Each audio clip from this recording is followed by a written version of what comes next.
Assalamualaikum warahmatullahi wabarakatuh. Perkenalkan, nama saya Revi Wijaya, NPM 2042390.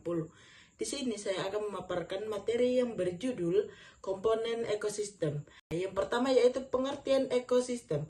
Ekosistem adalah suatu sistem yang berbentuk dari hubungan antara makhluk hidup dengan lingkungan sekitarnya.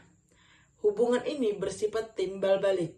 Artinya makhluk hidup mempengaruhi lingkungan dan lingkungan juga mempengaruhi makhluk hidup. Dalam ekosistem, semua makhluk hidup tidak bisa hidup sendiri. Mereka saling membutuhkan untuk bertahan hidup. Contohnya yang pertama yaitu tumbuhan membutuhkan air dan cahaya matahari. Yang kedua yaitu hewan membutuhkan makanan dari tumbuhan atau hewan lain. Yang ketiga, manusia bergantungan pada lingkungan untuk B itu jenis-jenis ekosistem. Ekosistem dibedakan menjadi dua. Yang pertama yaitu ekosistem yang berbentuk secara alami tanpa campuran tangan manusia. Contohnya hutan, laut, sungai, danau. Yang kedua yaitu ekosistem buatan. Ekosistem yang dibuat oleh manusia untuk tujuan tertentu. Contohnya sawah, kolam ikan, akuarium, dan taman. Yang selanjutnya yaitu komponen ekosistem. Yang pertama yaitu komponen biotik atau makhluk hidup. Komponen biotik adalah semua makhluk hidup yang ada dalam suatu ekosistem. Nah, yang produsen adalah makhluk hidup yang dapat membuat makanan sendiri melalui proses fotosintesis. Contohnya tumbuhan, rumput, padi, dan alga. Peran produsen menghasilkan makanan menjadi sumber energi utama bagi makhluk hidup lain. Yang B, konsumen. Konsumen adalah makhluk hidup yang tidak membuat makanan sendiri dan bergantungan pada makhluk lain.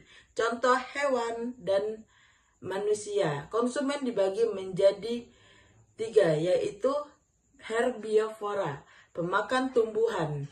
Contoh sapi, kambing, dan kelinci.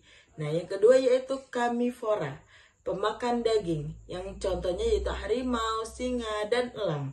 Yang ketiga omnivora, pemakan segala. Contoh manusia, ayam, dan beruang.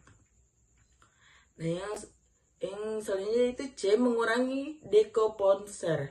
Mengurangi adalah makhluk hidup yang menguraikan sisa-sisa makhluk hidup yang telah mati.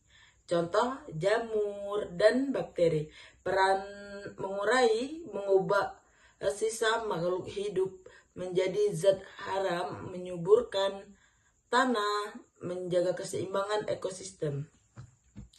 Yang kedua yaitu komponen abiotik, benda tak hidup. Komponen abiotik adalah benda tak hidup yang sangat berpengaruh terhadap kehidupan makhluk hidup. Contoh dan penjelasannya. Yang pertama yaitu air, dibutuhkan semua makhluk hidup. Yang kedua yaitu tanah, tempat hidup tumbuhan. Yang selanjutnya itu udara untuk bernapas. Yang selanjutnya cahaya matahari membantu fotosintesis. Suhu, temperatur mempengaruhi aktivitas makhluk hidup.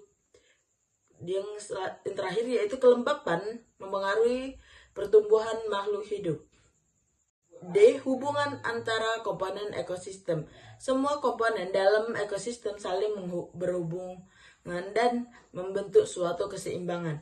Yang pertama yaitu rantai makanan. Rantai makanan adalah peristiwa makan dan dimakan dalam ekosistem. Contoh rumput, belalang, katak, ular, elang. Yang rumput produsen, belalang konsumen 1, yang katak konsumen 2, yang ular konsumen 3.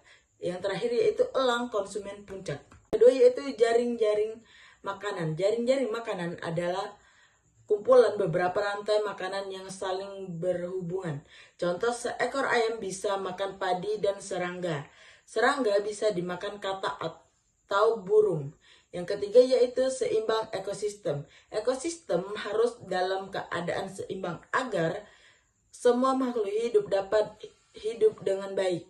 Jika salah satu komponen terganggu, maka akan terjadi kepunahan makhluk hidup, gangguan rantai makanan, kerusakan lingkungan. Contoh, jika banyak hutan ditebang, hewan kehilangan tempat tinggal. Selanjutnya itu pentingnya menjaga ekosistem. Kita harus menjaga ekosistem agar tetap seimbang. Cara menjaga ekosistem, yang pertama yaitu tidak membuang sampah sembarangan. Yang kedua yaitu menanam pohon. Yang ketiga, tidak merusak hutan. Yang keempat, menghemat air. Yang terakhir yaitu menjaga kebersihan lingkungan. Nah, kesimpulannya, ekosistem adalah hubungan antara makhluk hidup dan lingkungannya. Ekosistem terdiri dari komponen biotik, komponen abiotik. Keduanya saling berinteraksi dan membentuk keseimbangan. Jika keseimbangan terganggu, maka kehidupan juga akan terganggu.